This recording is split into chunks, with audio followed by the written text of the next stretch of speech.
Since I'm going to talk about aspects like sound design, I highly recommend that you use headphones.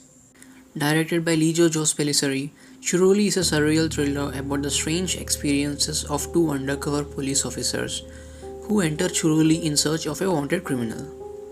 Lijo was also the director of the critically acclaimed films Emayu and Jallikattu. Jallikattu was India's official Oscar submission of 2020. In this video, we will see an analysis of different aspects of the film and how they are used to create a unique tone to it.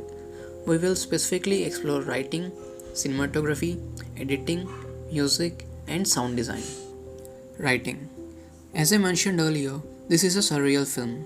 A surreal film is characterized by scenes which defy the known laws of science, have absurd and creative imagery.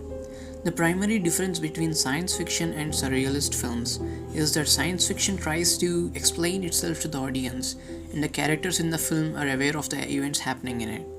Surreal films make no such attempt. A lot is left to the imagination of the audience. Nothing is obvious. Some scenes cannot be understood unless you made the film yourself. For example, who are these masked men?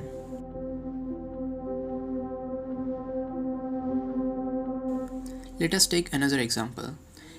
It is implied that Shahjeevan kills a man after he is insulted in the local fair. But that is very untypical of him, who is depicted as a very vulnerable person. Moreover, he is a police officer himself. If he wanted revenge, he could have taken it in another way. So how did he end up committing a murder? I think his dark grin, which comes later in the film while looking into the mirror, answers these questions. It is very similar to the expressions that the other villagers give when they seem to be under the direct influence of the mysterious entity of the forest. The subtlety in the writing. Every film has some minor details, but what makes this film special is that unless you notice those details, you cannot understand even the major scenes of the movie. The film is filled with examples of such brilliant writing. The entire story is explained right after the title sequence through animation and voiceover. Still, the film manages to hold you till the end. Everything is out there from the beginning, but nothing is too obvious. There are certain tropes associated with surrealism, and bending of time is one of them. This is shown in the film when Shahjeevan says that he feels like he has been in Chiruli for a very long time. Meta-cinematic screenplay. The screenplay is also in the form of a spiral. The police come to the village, they interact with some people, they almost screw it, and then they get out of it. Right from the scene where they enter the village in the jeep to the end where they finally find Joe. It is the same thing happening in a loop. Cinematography. Are some films meant to be watched exclusively at theaters, or can they be enjoyed on laptops and mobiles also? This is an evergreen question, and I take the side of the theaters. There are a lot of night scenes in this movie, including a scene so dark that the characters cannot see anything. Watching those beautiful underexposed blue shots with glowworms all around reminded me once again how limited the experience of watching a film on small screens is, whether big budget or small budget. Wide shots. Long takes of wide shots are a common trope in Lijo Jos Pellicer's films, and they do more than just establishing the scene. His films lack a conventional protagonist that the audience emotionally root to. So, in his films, the audience watches the film from a neutral perspective. The god's perspective or alien's perspective, if you can say. Take this scene for example. It's a wide, unbroken shot of a heated conversation. Denis Villeneuve is popular for these shots. They capture the vulnerability of the protagonist in the conversation, or in a deeper sense, their vulnerability in the greater surrounding. Hence, they are given only a small portion of the screen.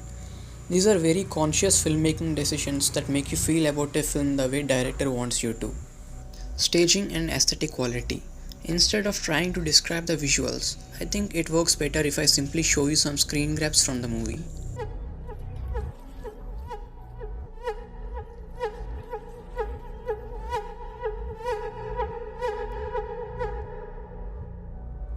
Editing. From my limited exposure to the filmography of Lijo, I have noticed that editing is one of his strongest points. He proves it again with this film. Take the slap sequence for example.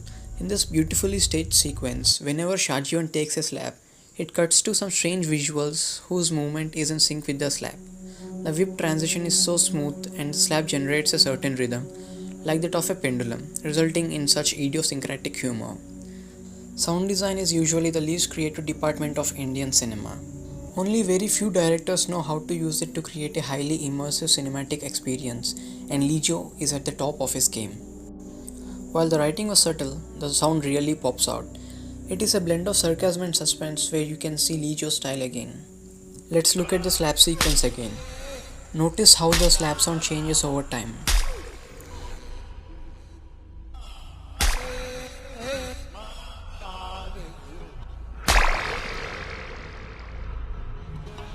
Now take this scene.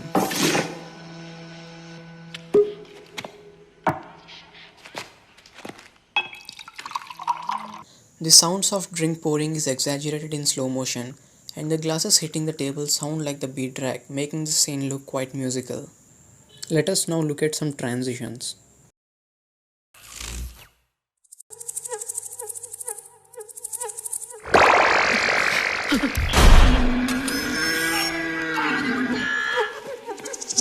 Listen to the recurring theme in this movie.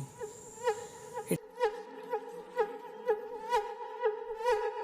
has a rhythm of wild insects of the forest, but with science fiction texture. I have watched this film only once, and my understanding of cinema is quite limited too. So, this is only a shallow analysis of filmmaking that is one of the finest in the contemporary world cinema. If you have any questions about the film or any interesting points that you think I have missed, drop them in the comment section. Also, check out my Instagram profile Malfunctioning Soul, where I recommend and analyze films that I love. Subscribe for more such videos.